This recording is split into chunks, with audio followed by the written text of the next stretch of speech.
Daraja Arura Daraja Arura Daraja Arura Daraja Arura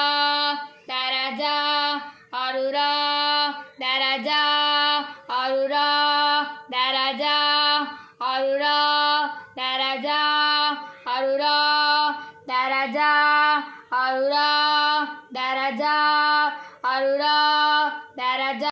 Arura Dyagaraja Arura